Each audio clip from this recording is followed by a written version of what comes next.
Support for your public radio station comes from our members and from the Prospect Fund, announcing the film The Voice of Hind Rajab, based on the true story of a 6-year-old Palestinian girl and efforts to rescue her in war-torn Gaza. Screening at the Little Theater February 6th through 12th. Details and tickets at thelittle.org.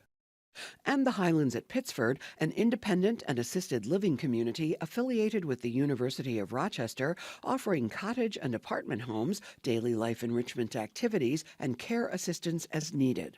More at highlandsatpittsford.org. From WXXI News, this is Connections. I'm Evan Dawson.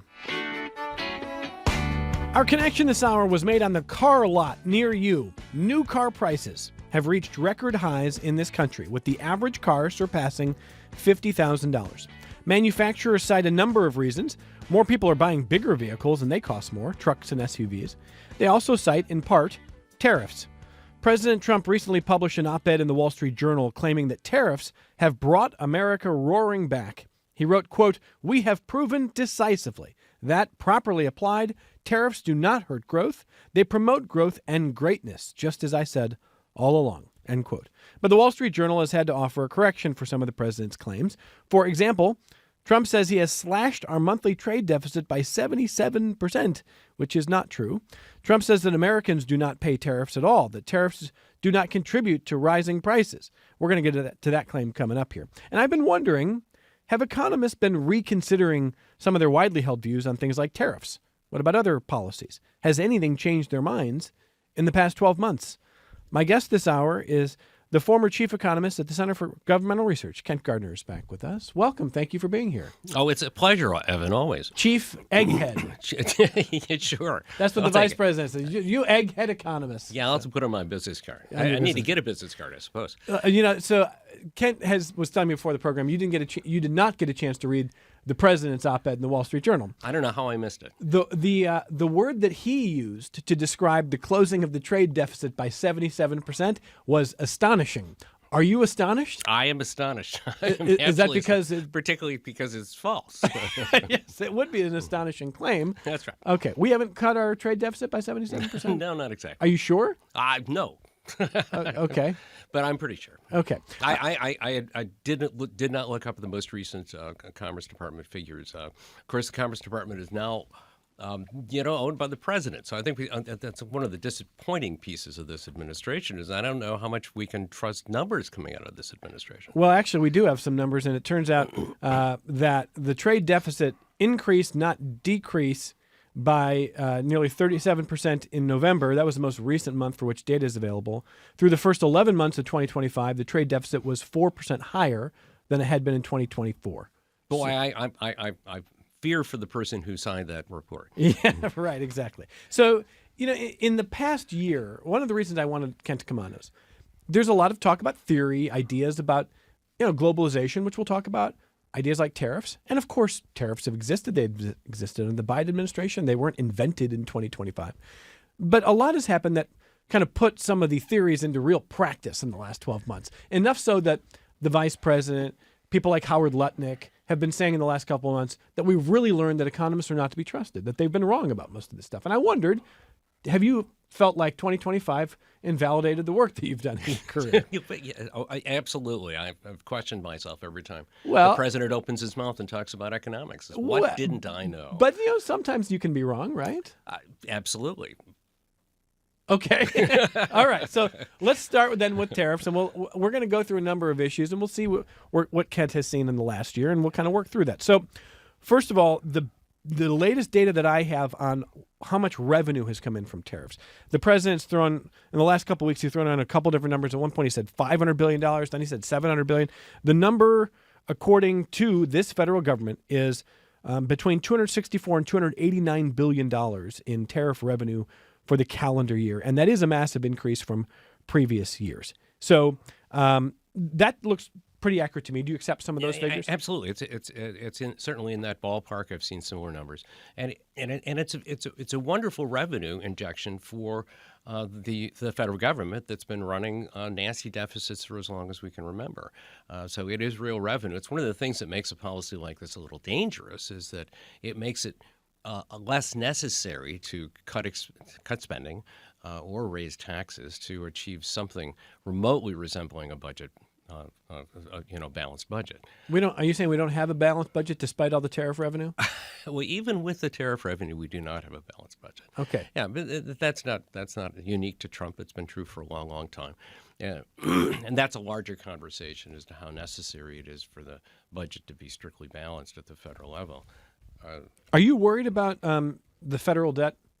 Absolutely. I think anyone who thinks seriously about the federal debt should worry about it. I don't think that it is it's not an existential threat in the near term, but I do think that there's a point at which, so these were all linked. I mean, that's one of the issues we're talking about economics, macroeconomics, particularly talking about trade policy, is one of the things that makes it possible for us to have such a significant debt is that everybody on the planet wants to own U.S. government securities. We are the most trusted economy, we are the largest economy, and our debt is the most trusted debt in the world. So that means that if you endanger the trust that people put in the U.S. economy, the trust that people put in U.S. government debt, then they may borrow money from somebody else instead of us. Maybe they'll start borrowing from China, and in which case it becomes more and more expensive for us to have a significant government debt. So eventually the debt cost goes up, and the debt cost goes up. That means there's less money to do anything else, particularly if we're sending that money to overseas lenders. So I think a lot of lay Americans who are not economists think that when you look at the federal debt, not the deficit, the debt, the mechanism by which it would become a crisis is something like, well, we owe $39 trillion, and whoever we owe calls us one day and says, time to pay up, and we can't pay up.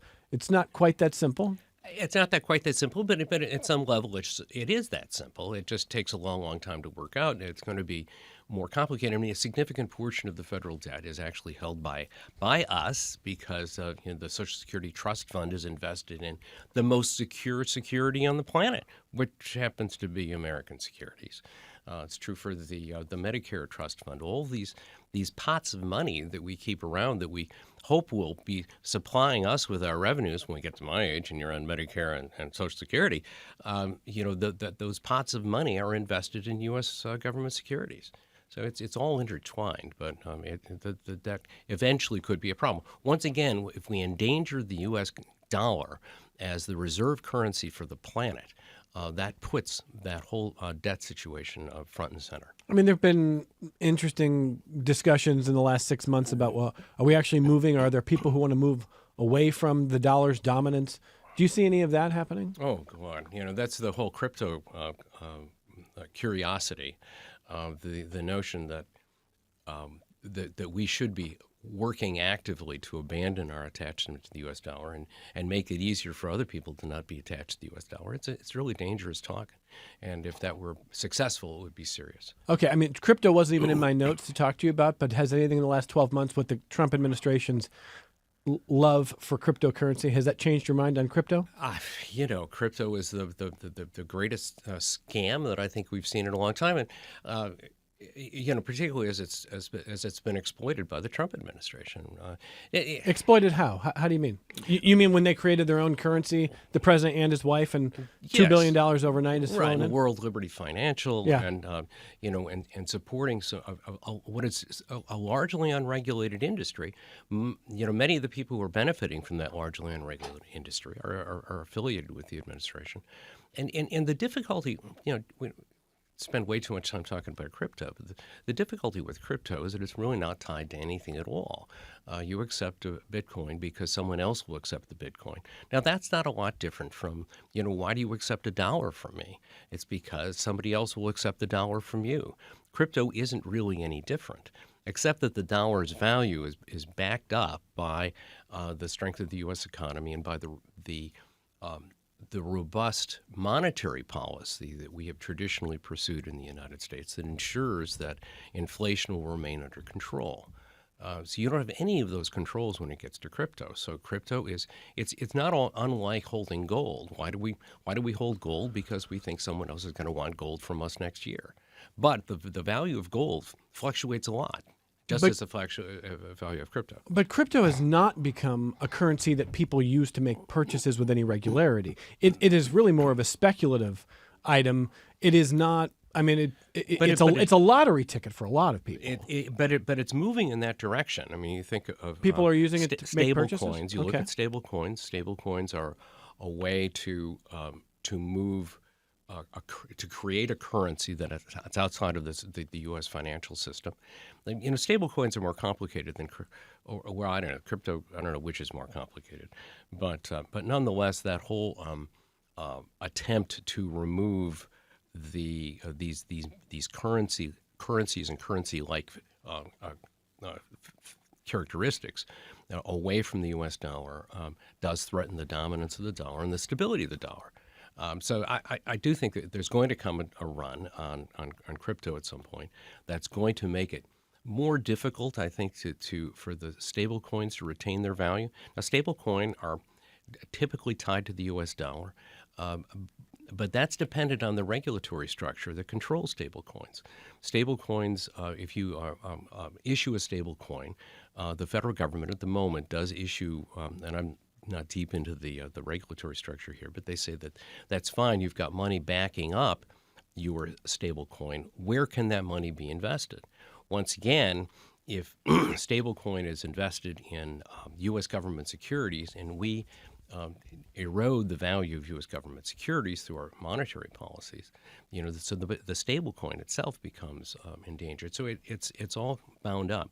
But the lack of regulation around crypto and the related characteristics of stable coins is something I think we need to worry a lot about. All right, we're going to get back to tariffs now. I'm going to grab a phone call. But if we're keeping a scoreboard, Kent went into 2025 concerned about the debt. He's still concerned about the debt. He went into 2025 thinking that crypto was a scam. Nothing that's happened in the last year has dissuaded you from the idea that crypto is a scam, but it's a dangerous scam. Well, it's a new kind of commodity, and if you want to invest in pork bellies, you want to invest in gold, silver, platinum. At least those things have some value, as do pork bellies, I have to say. But crypto is a commodity that doesn't actually have any tie to ordinary products and services.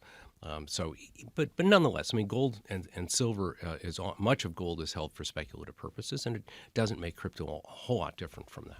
All right, let me grab a phone call from Jack in Greece. We're getting back to tariffs here. Hey, Jack, go ahead. Oh, hi, Evan. Thanks. I got a question for Kent, but about regarding tariffs. The U.S. trade policy, maybe it's from a different angle, and you may have answered part of this already, Kent. But I'm curious on your thoughts of our trading partners, historical trading partners that the United States have had, like our neighbor Canada. We see trade policy, Donald Trump using our trade policy to punish other nations.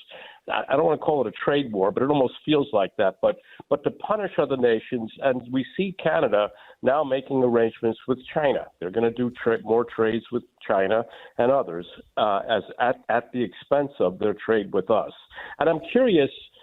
You touched on it, the strength of the U.S. dollar. The U.S. dollar, my understanding, the U.S. dollar is the most sought after currency in the world, and that helps fund our debt, I think. And I'm curious, from your perspective, if this continues to gather steam, how much of an impact will this have on the funding of our debt, and how much of an impact will that have on our economy long term?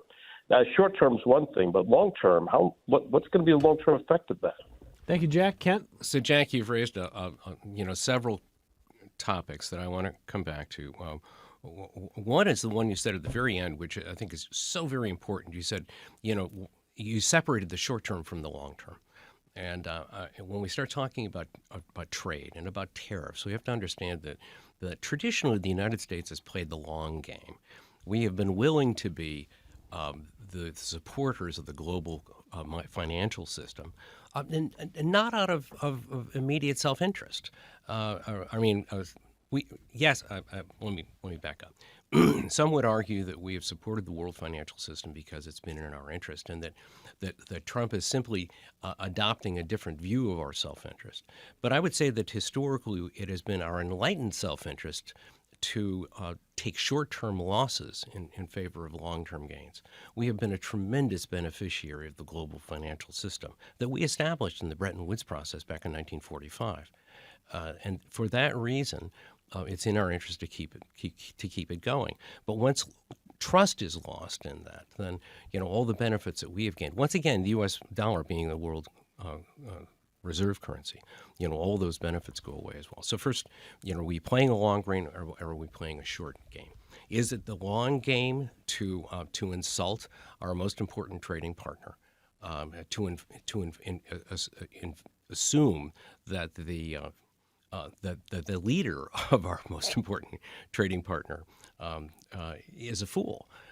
His insults against Mark Carney are astonishing, particularly given that Mark Carney was head of the Bank of Canada, head of the Bank of the UK. Carney is the most sophisticated monetary policy, one of the most sophisticated monetary policy consumers on the planet. So offending Canada is really not in our best interest. But again, short term, long term, arguably. There have been some benefits of the tariffs. We certainly have seen some reshoring.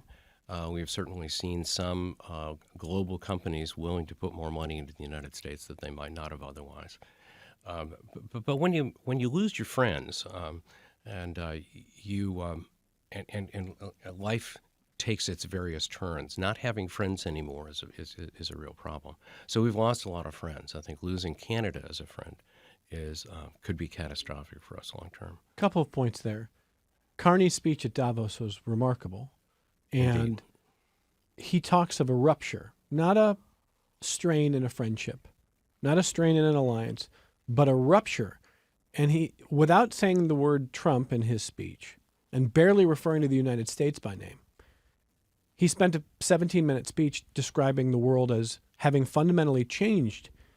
And now there are three major hegemons, assumedly the United States, Russia, and China, and that Canada would seek to rally the middle powers who are on their own under the thumb of the hegemons, but perhaps working in concert, much more able to stand up and create their own systems. And he essentially said the world order, the rules-based order of the world that we have understood is gone. He's not saying it's eroding. He's saying that we have to observe that it is fundamentally gone. And if he's right, that this isn't temporary and that one singular election, because a lot of Americans are who don't like, if you like this administration, you think, good, but he's right. Maybe we should have been punishing these guys. If you don't like this administration, maybe you're thinking, well, wait till the midterms, wait till 2028. Mark Carney is essentially saying the world needs to reorder itself because of the last decade in the United States, and we're going to do it. What do you make of that? I hope he's wrong. I think that there's still a chance for us to reclaim the role we have traditionally played as at least one of the leaders of that rules-based global order. But we have another 3 years of this administration. I think if we continue to have the administration kind of tearing at the fabric of the global financial systems, I don't know what will be left when someone new comes in, nor do I think that Donald Trump is truly unique in his views. I think there is a shift that towards a more of a self-interested perspective on global policy. Do you think Carney was hyperbolic? I'm not going to go that far, but I mean, given the position he's in, I mean, the attitude that the Trump administration has taken towards Canada is so hard to understand. Once again, our best trading partner, our best partner in so many respects.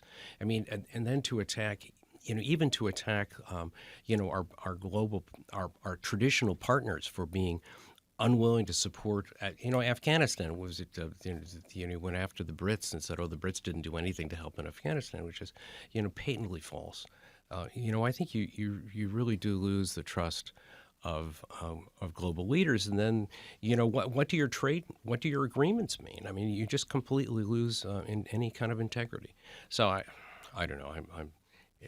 I start to get a little hyperbolic myself here, thinking about all this. But let me keep trying to steelman the case that tariffs have been good. And you said that there's been some onshoring. I mean, the president talks about a manufacturing revolution coming, and I don't know if we have evidence of that. But let's say, what's the best case that you can make for tariffs? I think that there are, certainly there are countries. So there are a lot of things governing global trade besides tariffs. There are a lot of things we call non-tariff barriers that make it more difficult for the free flow of goods, among nations. And we have often in the past used tariffs as a way of saying to another country, the rules that you've imposed on this trading relationship. Sometimes they're, with the EU, it's often been health and safety rules. They develop health and safety rules for imported grains, for imported it's typically in the agricultural sector, and make it very difficult for American exporters to compete in their market because they've got, some really peculiar rules, and those peculiar rules are intended to keep American imports out. Absolutely, and we have used tariffs on occasion to say, hey, listen, clean it up. Let's change your policies on sugar, on bananas, on beef, on grains, on dairy products, all these picayune little rules that are really designed to keep American goods out. So it's not like everybody else plays fair. They sometimes play dirty, and we've used tariffs as a way of redressing those inequities. But over time, it depends on whether you think that the free flow of goods among nations is really a good thing or not. Economists are pretty convinced that over time, you end up with a much more efficient global economic system, and that in general, the rising tide lifts all boats. It's not always equal. It's not always fair. But that a free flow of goods and services among nations works to all of our benefit. Certainly works more to the benefit of those people who have more power. So the United States has definitely benefited more from the free flow of goods and services than have many other nations. But still, everyone has benefited, and you tear that up, and I don't know what you're left with. Okay, so let me grab one other phone call, then we'll put a wrap on tariffs, and we're going to talk about a number of other things because listeners have sent some emails with questions for Kent, which we'll get to in our second half hour. On the phone next in Brighton is Philip. Hey, Philip, go ahead. Hi.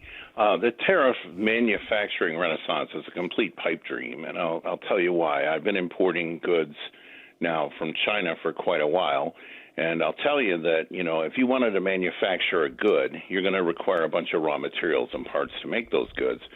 And a lot of times, the Trump administration's tariffs make importing those raw materials and goods that are necessary to make products in the United States completely untenable. And that's one of the major problems. And I'll tell you, China has already outmaneuvered us. They're 3 steps ahead of us. So what happens now is that a lot of the factory owners are relocating their factories to Vietnam and other countries in Southeast Asia where there are lower tariffs.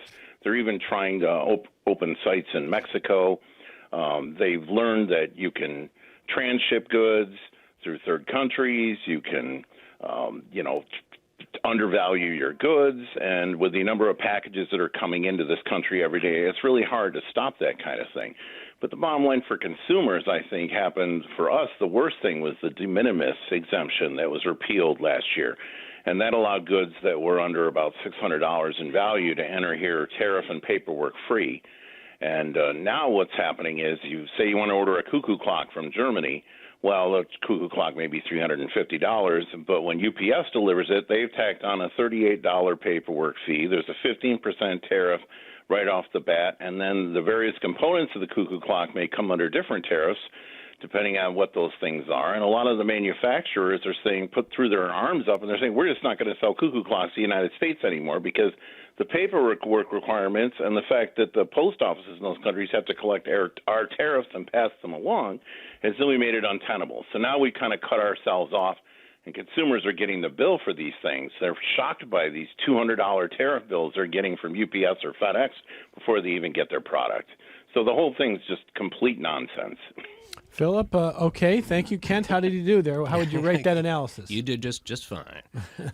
I do think that there's a place for a de minimis exemption, and it's partly because of the paperwork cost. And, I think we've got to come up with a new solution. Because I think there are a lot of global retailers. You think, is it Shein and some of these other Chinese retailers that have, driven entire business models through both how we handle postal regulations and postal fees, and also completely exempting policies, products under a certain price. So I think there ought to be a way to manage that trade without going back to going to what we have right now. So, and a couple of other points he made, and these are really important to understand. We think about there's an old joke about economic historians. Someone will say to an economic historian, "What's been the impact of the French Revolution?" And the response is, "Well, gee, it's too soon to say." And that's that applies some ways to tariffs because the global trading system takes a long time to shift. I mean, if you think you're a manufacturer like the gentleman just called, how long did it take to find the supplier that you could trust in another country and develop a good process by which you transmit what you need and get what you need and validate that transaction? It takes a long time. Those relationships take a long time to change. You don't just turn a switch and say, well, gee, I can't get it from China anymore, so I'm going to pick from a list of 200 other suppliers in different countries that don't face the same tariff, and I'm going to buy from them instead. So it takes a long, long time to make those changes. So I think that's a real challenge. But a couple of other things before we get off the whole tariff piece. Yeah. The Kiel Institute just released a report in January. This is a well-respected German institute that studies global trade. They estimated that American consumers are paying about suppliers are paying about 4% of the tariffs, and American consumers are paying the other 96%. Oof. And That's not what the president said in the Wall Street Journal. It's not what the president said in the Wall Street Journal. And, but in another little tangent, I've been talking for a long time about the value of gas tax. Now, why do you like a gas tax? Because it changes behavior. Sure. And sometimes we want to use tariffs to change behavior. But what in the gas tax example, I've always said is, okay, we do the gas tax, and then we use the revenue from the gas tax to make whole some of the people who suffered because of the imposition of gas tax. And we can do the same thing with the tariff thing. I mean, the president floats the idea of sending people tariff dividends. And we could actually change the prices on certain specific goods that we think probably should be purchased locally, defense-related products, things like that, and then use that revenue for something to make whole the consumers who suffer the cost of that tariff. That would be a possible fix. Well, the USDA recently put out, let me see here. Oh, yeah, farmers, for heaven's sake. Yeah, here it is. Farmers have been at the gravy train of the federal government. Well, hold on. It's in my notes somewhere. Right, Here it is. This is from the USDA. Trump administration announces $12 billion farmer bridge payments for farmers impacted by what they called unfair market disruptions. The reality here is, so in the last year, you heard soybean farmers in particular, who were largely a pretty good block of Trump supporters in more rural states, but in a lot of different states, come out and say, we've lost all of our market in China. They're going to buy from Brazil. And China says, all right, fine, slap that 25 or 33% tariff on. We're not buying your soybeans. We're buying from Brazil. American soybean farmers, meanwhile, tell the president, that's like a third of our market. I mean, we're going to grow soybeans and throw them on the ground. And so now the Trump administration says, well, here's $12 billion for your troubles. And so, but didn't you just say that's a good thing? Make them whole.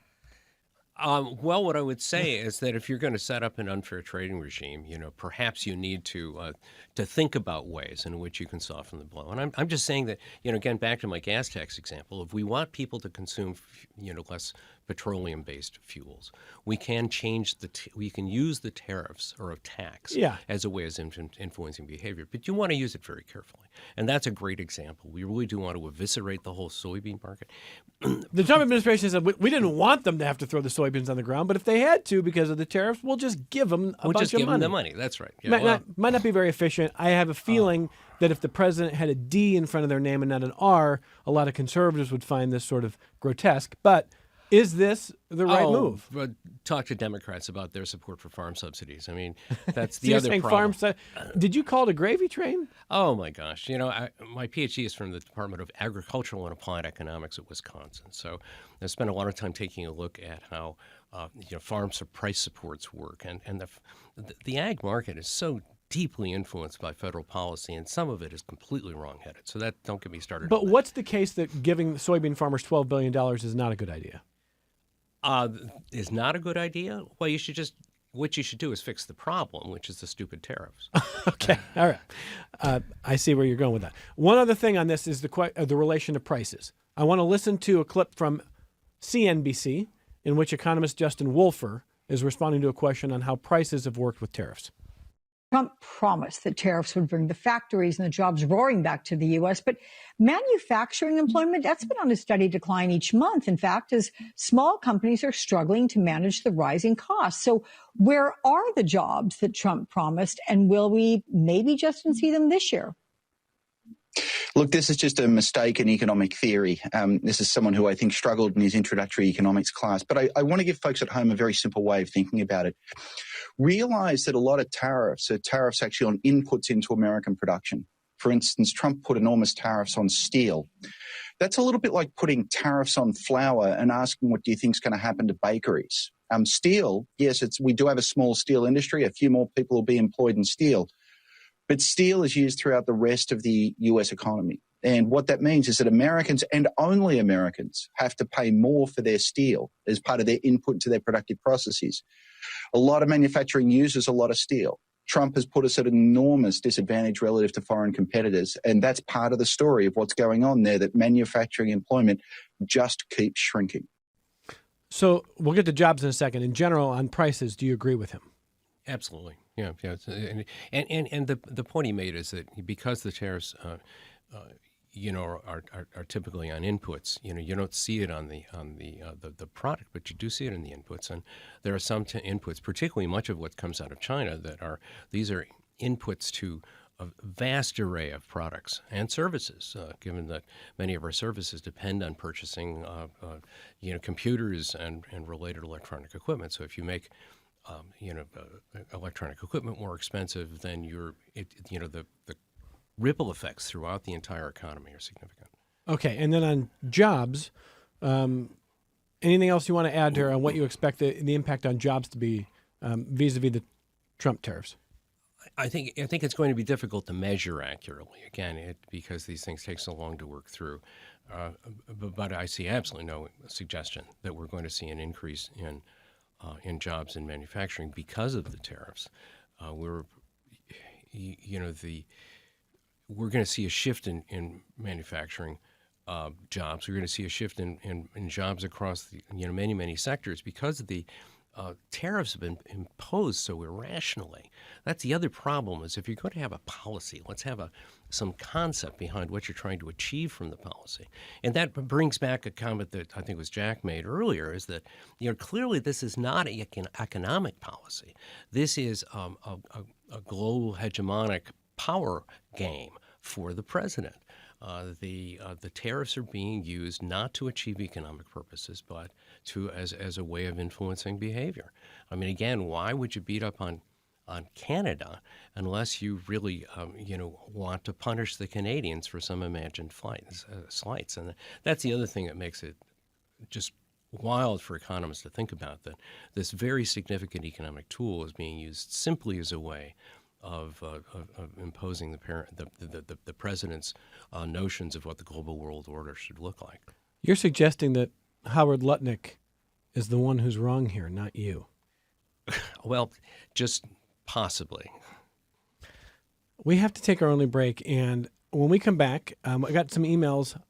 Some listeners want to know, okay, if things are as unstable or the way that our guest described, why is the stock market roaring? Well, we can talk about that. There's some other questions as well. In fact, I've got some sound from the president on a number of topics that we're going to listen to as we talk to Kent Gardner, who is the former chief economist at the Center for Governmental Research, and one of my favorite guests, because I've never known Kent to pull a punch or to occasionally surprise you if the evidence leads him in that direction. And so we're talking about what we've learned in the last year on Connections. Support for your public radio station comes from our members and from Bob Johnson Auto Group, believing an informed public makes for a stronger community. Proud supporter of Connections with Evan Dawson, focused on the news, issues, and trends that shape the lives of listeners in the Rochester and Finger Lakes regions. BobJohnsonAutoGroup.com.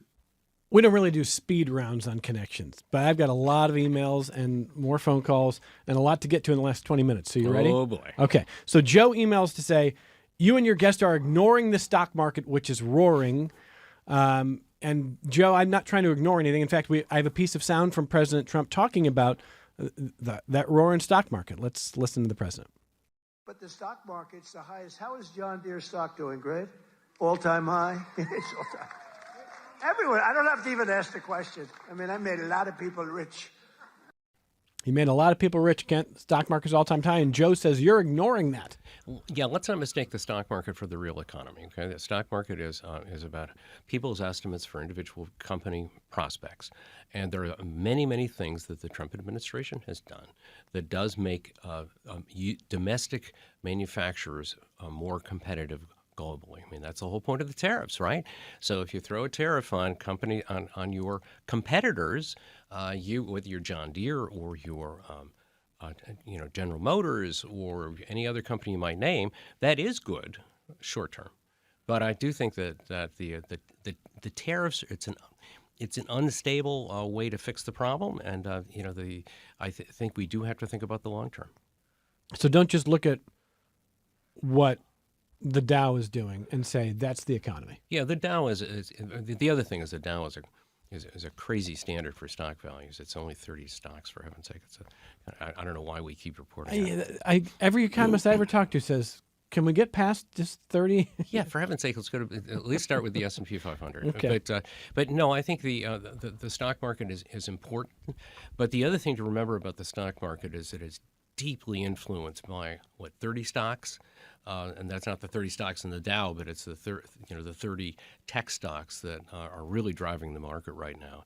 And this is an economy that's been pretty good to those companies, and so you can't just take a look at the stock market and say, "Gee, everything's great."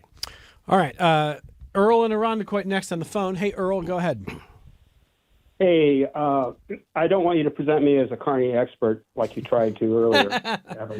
Well, you Canadians, you're all Carney experts, I guess, or Poilievre experts. No, go ahead. Yeah. So what I wanted to say is the comments about unfair trade practices, standards in other countries. My question is, who should set those standards? Because what I'm seeing right now is an imperialistic oligarchical approach to these things. For example, the dairy quotas in Canada, milk and eggs and cheese, that sort of thing. Canada has never gotten any money from those dairy quotas. The CUSMA deal made sure that the barrier was set so high that it wouldn't be an issue. But the point of those was supply management, not restriction, right? Because Canada knew that the United States overproduced milk and other dairy products, and they could easily flood the Canadian market, putting people out of work.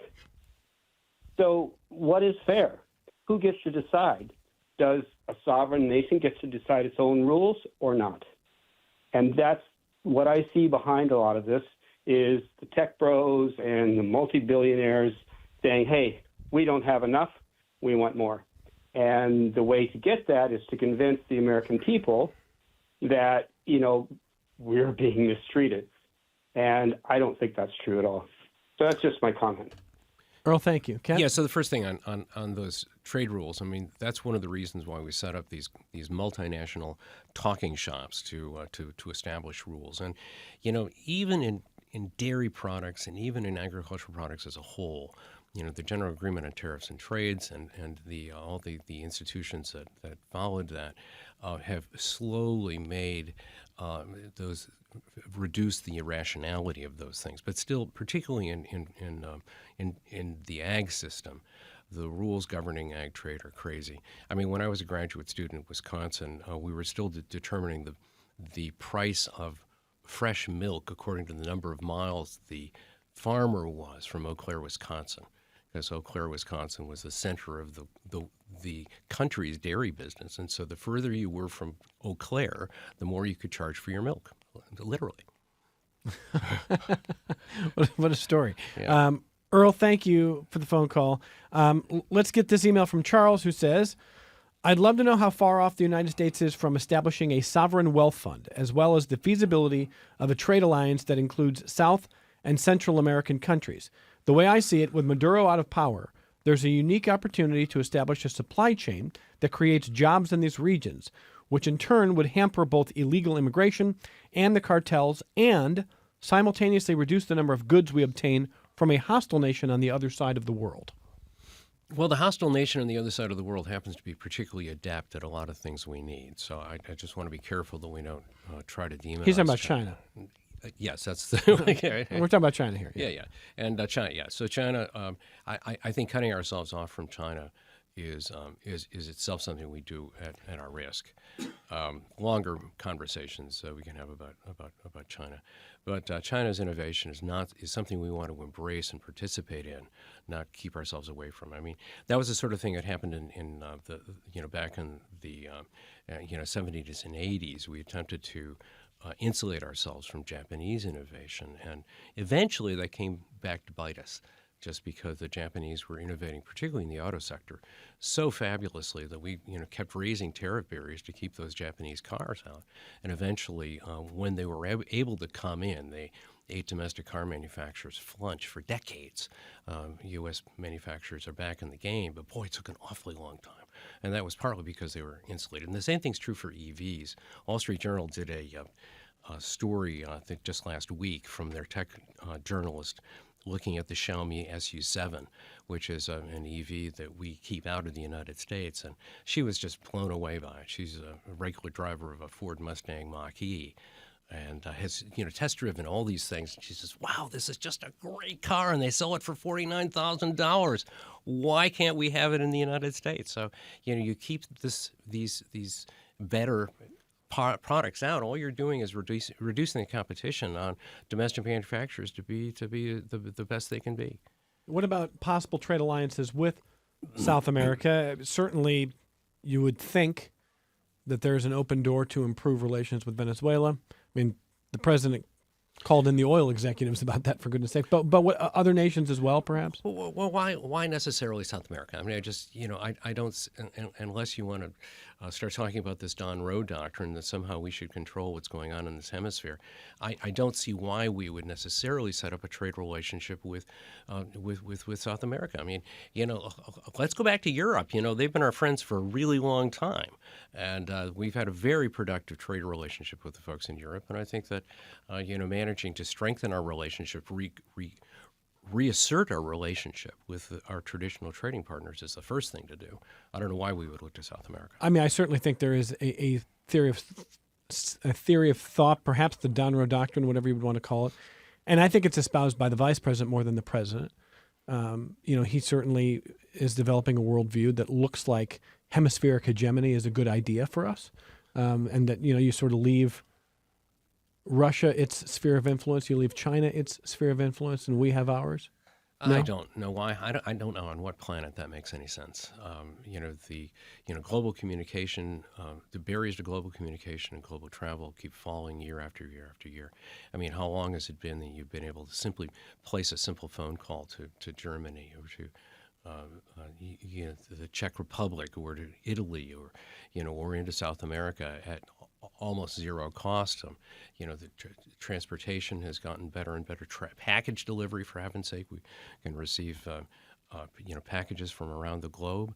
And this is a time when we should say, well, let's worry about geography. Now, we've seen a tremendous, what we call the shrinkage of distance. I mean, distance means much, much less economically than it did only 10 years ago, 20 years ago, 30 years ago. We had to worry a lot about distance. It really doesn't make any sense. All right, I want to ask you a little bit about what the president said last week in regards to housing prices. And I want to listen to the president's remarks on this. He's talking about why he actually disagrees with the many people on all sides who tell him we need policy that will bring housing prices down. He says, no, let's listen. One of the things Scott said, though, is, again, existing housing, people that own their homes, we're going to keep them wealthy. We're going to keep those prices up. We're not going to destroy the value of their homes so that somebody that didn't work very hard can buy a home. We're going to make it easier to buy. We're going to get interest rates down. But I want to protect the people that for the first time in their lives feel good about themselves. They feel like that they're wealthy people. And I want them to understand it. There's so much talk about, we're going to drive housing prices down. I don't want to drive housing prices down. I want to drive housing prices up for people that own their homes. And they can be assured that's what's going to happen. Let's set aside the fact that it's possible that was an AI clip created by Democrats to run as ads in the upcoming election. It wasn't. That was it would be a pretty good one. That's the actual president talking about driving housing prices up. But you heard his explanation for why. What do you think? Well, he says that that we need to be nice to people who've worked hard and now own their own homes. So what about all the people who have worked hard and now can't afford to buy their own homes? Well, the implication he has is that for people who haven't worked hard, they can't afford homes. But if you've worked hard, you can. I mean, you deserve that home to be a great asset. Yeah. I mean, talk to a lot of younger people about that. So that maybe plays well with people over the age of 50. Maybe he's preaching to boomers. For a lot of people in my age bracket, we've done pretty well by real estate. Baby boomers' investments in real estate have proven to be sound investments. But we've made it more and more difficult for people to buy in.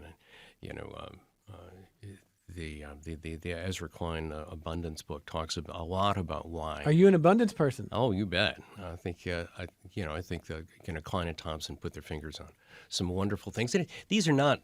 I mean, pardon me, but a lot of people in my part of the world have been saying these same things for 20 years. You're going, right? Come on, it's way too hard to build new housing in California. That's a revelation. Exactly. Or the fact that it costs us 3 times as much to build a mile of subway in New York City than it does in Paris, for heaven's sake. Yeah.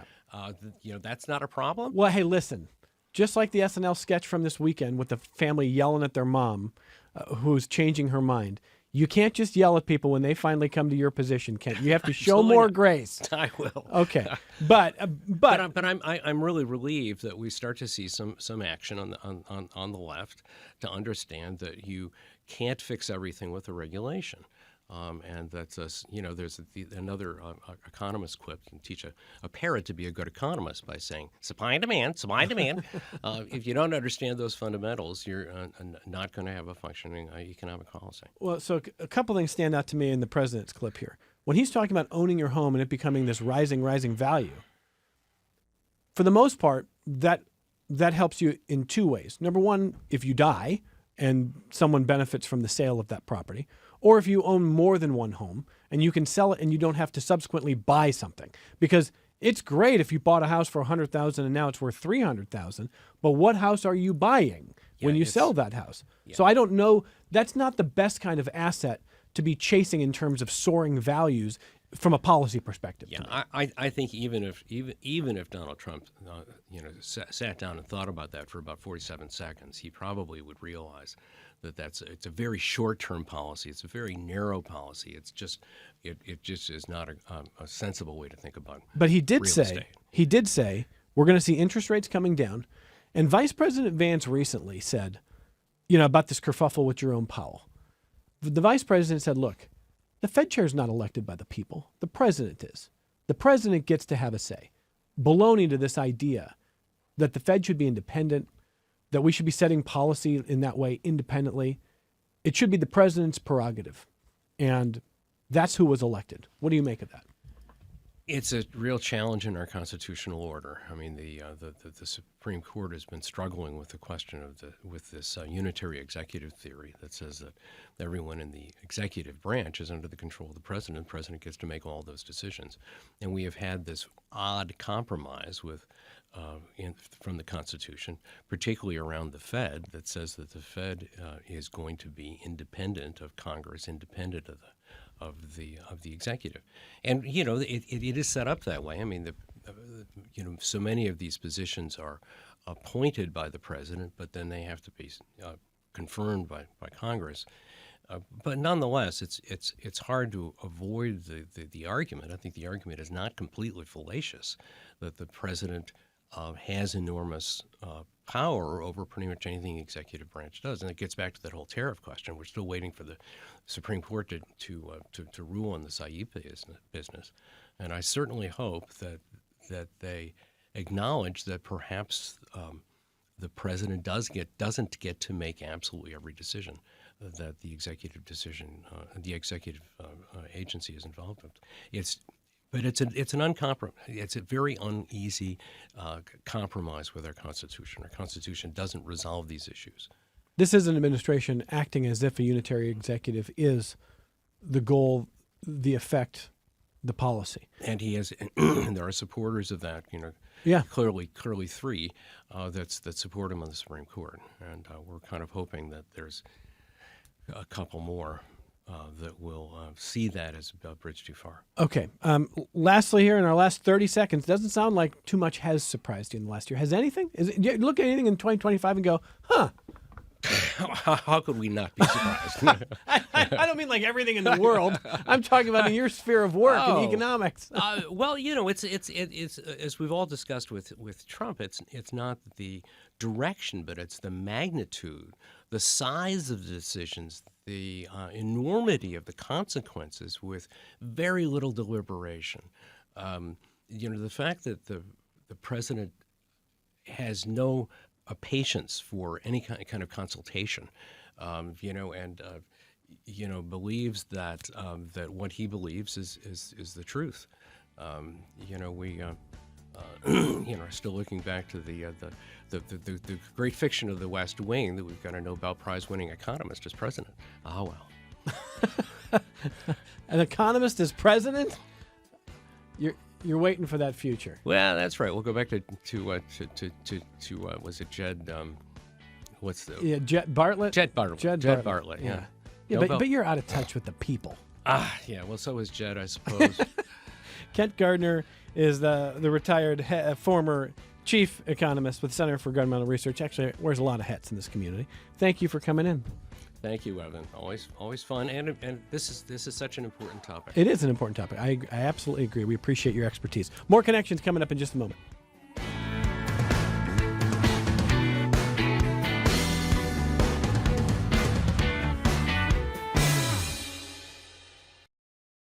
This program is a production of WXXI Public Radio. The views expressed do not necessarily represent those of this station, its staff, management, or underwriters. The broadcast is meant for the private use of our audience. Any rebroadcast or use in another medium without expressed written consent of WXXI is strictly prohibited. Connections with Evan Dawson is available as a podcast. Just click on the Connections link at WXXInews.org.